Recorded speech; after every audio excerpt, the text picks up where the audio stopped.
আমরা একটা ভিডিও করছি, রমজান মাসে ফলের দামটা বেড়ে গেছে। এই নিয়ে আপনি কি কিছু বলতে চান? কি বেড়েছে না শুধু রমজান মাসের জন্য বেড়েছে? আমার তো ভাই ফল কেনার টাইম নেই ভাই, আমাদের ডিউটি এত চাপ। ওনার কিন্তু ডিউটির চাপটা বেশি। ঠিক আছে, আমি ওনাকে এখন ফল কেনার ভালো থাকবেন, ভালো থাকবেন। ঠিক আছে। অন্যান্য দেশে রমজান মাসে ফলের দাম কমিয়ে দেওয়া হয় যাতে সবাই অ্যাফোর্ড করতে পারে, যাতে সবাই কিনতে পারে। তো আজকে আমি চলে এসেছি ফুলতলাতে। তো আমি আজকে যাব সকলের কাছে। রমজান মাসের জন্য কি ফলের দামটা বাড়লো না এমনি এমনি বেড়ে গেল?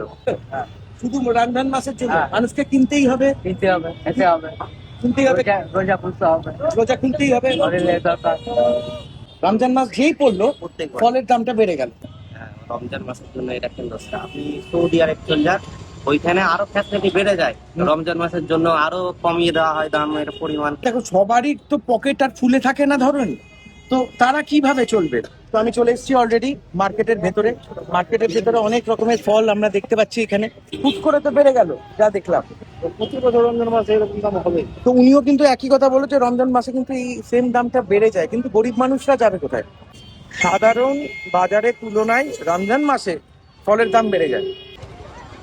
বেড়েছিল না কমেছে? কবে কমলো? দুই একদিন হয়তো। আমি উনি কিন্তু একটা কথা বললেন আমাকে যে বেড়েছিল কিন্তু আবার কমে গেল, কিন্তু আমি বেড়েছিল কিন্তু কমেছে। চলুন আমরা আরো জায়গায় জিজ্ঞেস করি।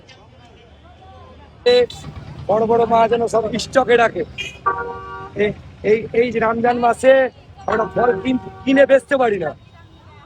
আমরা 10 টাকা কিলো, আমরা এটা 10 টাকা কিলো 5 টাকা লাভ করি। 100 টাকা কিনলেও 5 টাকাই লাভ হবে আমাদের। কিন্তু লাভটা কে করছে তাহলে?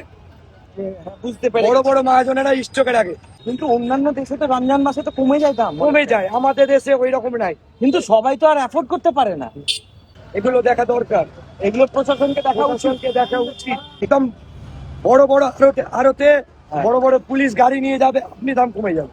টাকা কেনা পরে 110 টাকা, এখন নিচ্ছে ওরা 130 থেকে 40 টাকা। বলছে এইটাই লাগবে, তোমার দরকার আছে নাও, নাহলে তুমি চলে যাও। মালটা ওরা কম দামে কিনে, কিন্তু ওরা বড় বড় স্টোর বানিয়ে দিয়ে রেখে দেয়। নয়, আমি যাকে যাকে জিজ্ঞেস করলাম তারা বলছে প্রথম দুদিন বেড়ে গেছিল, তারপরে আবার কমে গেছে। তোমরা ভালোভাবে বলতে পারবে যারা তোমরা কিনছো ফলমূল। তো তোমরা আমাকে কমেন্টসে জানাও।